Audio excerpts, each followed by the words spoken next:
अस्सलाम वालेकुम। आज इस वीडियो में 2025 इस्लामियात लाज़मी एनुअल एग्ज़ाम का पेपर लेकर आई हूँ और इसमें आपको मैं सॉल्व करके बताऊँगी कि किस तरह से आपको ये पेपर सॉल्व करना था। इस पेपर में जो कि पहला हिस्सा अलिफ कहलाता है, जो कि कसीरुल इंतखाबी सवालात पर मबनी होता है और इसके 10 मार्क्स होते हैं। तो इनके सिर्फ जवाबात मतलूब होते हैं। आपको कॉपी के अंदर सिर्फ ये जवाबात शो करने होते हैं और साथ में इन जो फिल इन द ब्लैंक्स हैं, जो भी ऑब्जेक्टिव्स हैं, उनका नंबर डालकर और ये आंसर शो करने होते हैं।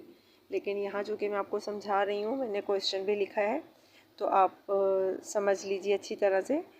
मैं पढ़कर बता रही हूँ। नंबर 1 ऑब्जेक्टिव है लफ्ज़ कुरान के मायने हैं। इसके आगे 4 आपके पास ऑप्शन होते हैं, उनमें से एक ठीक जो होता है उसका आंसर आपको लिखना होता है। तो उसमें से आंसर मैंने करेक्ट जो है वो ले लिया है, उसका मायने है पढ़ना। नंबर 2 है फितना से मुराद है आजमाइश, तकवा की जगह है दिल। कब्र में सवाल करने वाले फरिश्ते हैं मुनकिर नकीर। मौत के बाद की ज़िंदगी को कहा जाता है आखिरत। ज़कात के मसारिफ हैं 8। हज की अक़साम हैं 3। हज़रत इमाम अबू हनीफा रहमतुल्लाह अलैह को ये शर्फ़ अता हुआ ताबई होने का। तौरेत इन पैगंबर पर नाजिल हुई हज़रत मूसा अलैहिस्सलाम पर। हुकूकुल इबाद के मायने हैं बंदों के हुकूक। तो ये आपका आंसर लिखने के बाद ये आपका एक सवाल कंप्लीट हो जाता है। अब हम चलते हैं दूसरे सवाल की तरफ।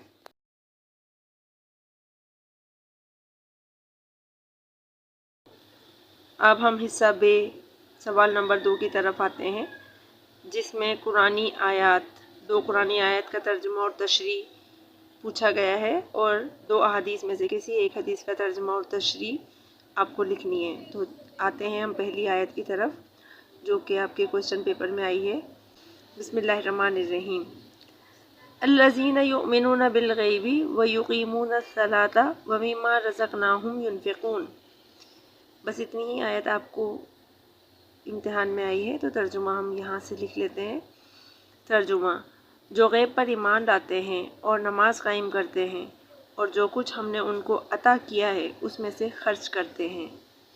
ये तर्जुमा हो गया और आपकी किताब में यहाँ बहुत अच्छी तशरीह यहाँ लिखी गई है। आप इतनी तशरीह यहाँ लिख दीजिए तो आप पूरे 4 नंबर हासिल कर सकते हैं। दूसरी आयत जो आपके एग्ज़ाम में पूछी गई है आपसे, वो भी सूरतुल बकरा ही की है।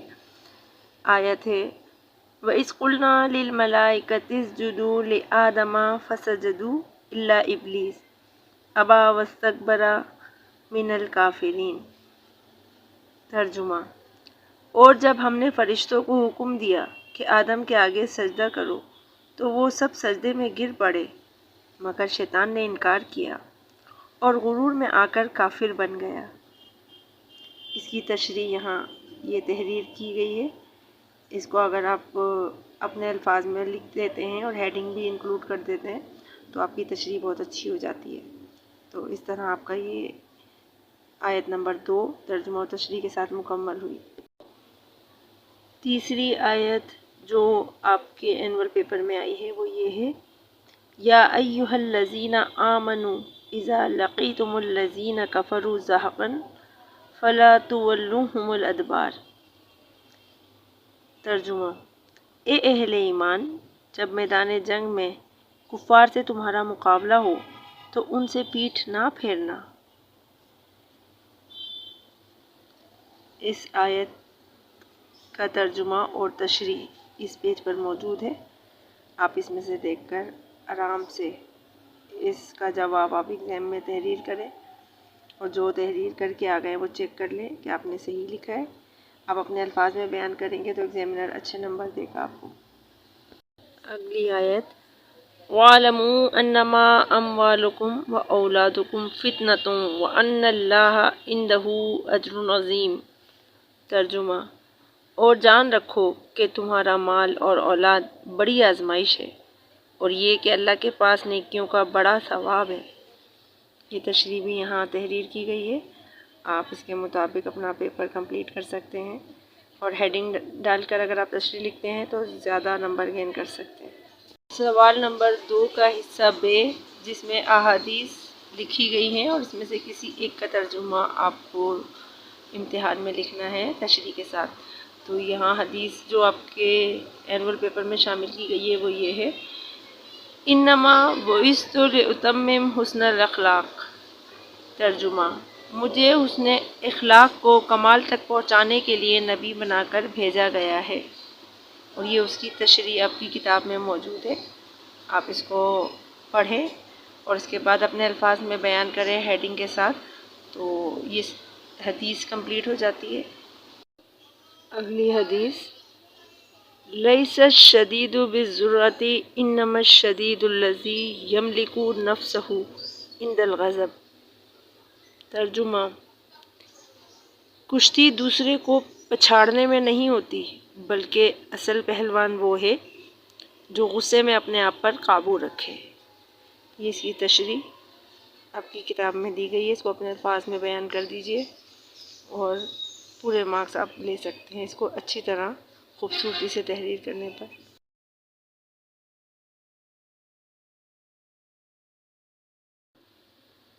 سوال نمبر 2 ہمارا مکمل ہوا۔ اب سوال نمبر 3 کی طرف آتے ہیں، جو کہ شارٹ آنسر ہی ہیں اور اس میں سے 8 میں سے 4 کا جواب مطلوب ہے۔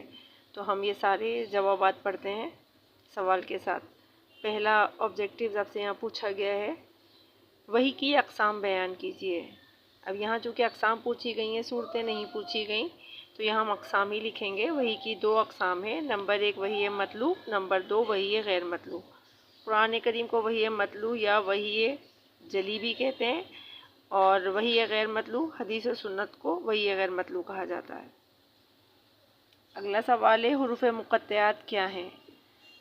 جواب: قرآن کے وہ حروف جو پڑھے الگ الگ جاتے ہیں اور لکھے ایک ساتھ جاتے ہیں، جیسے کہ الف، لام، میم، یاسین وغیرہ۔ ان کی تلاوت کی جاتی ہے اور قرآن کے ہر ایک حرف پڑھنے پر 10 نیکیوں کا ثواب ملتا ہے، لیکن اس کے معانی اور مطالب حضور صلی اللہ علیہ وسلم نے بیان نہیں فرمائے۔ قرآن میں بعض سورتوں کے نام بھی انہی حروف پر رکھے گئے ہیں، جیسے کہ سورہ یاسین۔ اگلا سوال ہے: عقیدہ ختم نبوت سے کیا مراد ہے؟ عقیدے کا لفظی معنی ہے گرہ لگائی ہوئی چیز، یعنی کہ پختہ یقین کو بھی عقیدہ کہا جاتا ہے۔ عربی زبان میں ختم کا مطلب ہے مہر لگانا، بند کرنا یا انجام تک پہنچنا۔ عقیدہ ختم نبوت سے مراد اس بات پر پختہ یقین رکھنا کہ نبوت کا جو سلسلہ حضرت آدم علیہ السلام سے شروع ہوا وہ حضرت محمد صلی اللہ علیہ وآلہ وسلم پر آ کر ختم ہو گیا۔ آپ صلی اللہ علیہ وسلم پر نبوت ختم ہو گئی، آپ نبوت کے اختتام پر مہر کی حیثیت رکھتے ہیں۔ اگلا سوال: مشہور آسمانی کتابوں کے نام تحریر کیجیے۔ اب یہاں چونکہ نام ہی پوچھا گیا ہے تو ہم صرف نام بھی لکھ سکتے ہیں، اور اگر آگے انبیاء کے نام لکھ دیں گے تو یہ اضافی ہوگا، مگر آپ کو نمبر مل جائیں گے۔ مشہور آسمانی کتابیں 4 ہیں: توریت، زبور، انجیل، قرآن مجید، مگر یہاں پر میں نے نام بھی درج کیے ہیں۔ توریت حضرت موسیٰ علیہ السلام پر نازل ہوئی، زبور حضرت داؤد علیہ السلام پر، انجیل حضرت عیسیٰ علیہ السلام پر، اور قرآن مجید حضرت محمد صلی اللہ علیہ وآلہ وسلم پر نازل ہوئی۔ نیکسٹ کویسچن ہے، اگلا سوال: سعی کسے کہتے ہیں؟ جواب: سعی کے معنی ہے کوشش کرنا۔ یہ حج اور عمرہ دونوں کا ایک اہم رکن ہے۔ صفا و مروہ 2 پہاڑیوں کے نام ہیں۔ طواف کے بعد صفا و مروہ کے درمیان 7 چکر لگانا سعی کہلاتا ہے۔ اگلا سوال ہے: مصارف زکوٰۃ بیان کیجیے۔ جواب ہے: مصارف صرف کی جمع ہے جس کے معنی ہے خرچ کرنے کی جگہ۔ اس سے مراد وہ لوگ ہیں جن کو زکوٰۃ دی جا سکتی ہے۔ مصارف زکوٰۃ 8 ہیں۔ نمبر 1 ہے فقراء، نمبر 2 مساکین، نمبر 3 عاملین، نمبر 4 نو مسلم، نمبر 5 رقاب، نمبر 6 فی سبیل اللہ، نمبر 7 ابن السبیل، نمبر 8 غارمین۔ اور اگر آپ اس کی جگہ پر سورہ توبہ کا ترجمہ بھی لکھنا چاہیں تو اس میں یہ تمام موجود ہیں۔ اگلا سوال ہے: صحائح 7 یا اصول 4 کے نام تحریر کیجیے۔ جواب ہے: صحیح کی جمع ہے اور 7 کے معنی ہے 6۔ साहिह सत्ता हदीस की वो 6 किताबें हैं जिन्हें सनद और रिवायत के हिसाब से मोतबर तस्लीम किया जाता है। साहिह सत्ता मंदरजा झेल है। नंबर 1 सही बुखारी, नंबर 2 सही मुस्लिम, नंबर 3 जामे तिरमिज़ी, नंबर 4 सुनन अबू दाऊद, नंबर 5 सुनन निसाई, नंबर 6 सुनन इब्ने माजा। और अगर आप उसूल अरबा की किताबों के नाम तहरीर करना चाहते हैं, उसूल अरबा के नाम मंदरजा झेल हैं। अल-काफ़ी, मन ला याज़रुल फ़क़ीह, अल-इस्तिब्सार, तहज़ीबुल अहकाम। तो यहाँ चूँकि सवाल में नाम तहरीर करना है तो सिर्फ नाम ही लिखेंगे। अगर उसमें से रावियों के नाम भी, अगर मुसन्निफ़ के नाम भी तहरीर करना चाहें, अगर सवाल में पूछा होता तो फिर हम लिख देते। यहाँ नहीं पूछा गया तो इसलिए जवाब सिर्फ इतना ही है। अगला सवाल है, मुत्तकीन की 2 सिफ़ात बयान कीजिए। जवाब है, मुत्तकीन की 2 सिफ़ात मंदरजा झेल हैं। नंबर 1 गैब पर ईमान लाते हैं, आखिरत पर ईमान लाते हैं। अच्छा, यहाँ पर ये 2 सिफ़ात पूछकर 2 नंबर का हक़ अदा कर दिया गया है। तो अगर ये सवाल इतना ही छोटा लिखना था तो फिर आगे भी अगर बच्चा इन साहिह सत्ता में से अगर 2 या 3 का भी बच्चा नाम लिख देता है तो मेरे ख्याल में फिर पूरे मार्क्स दिए जाएँ।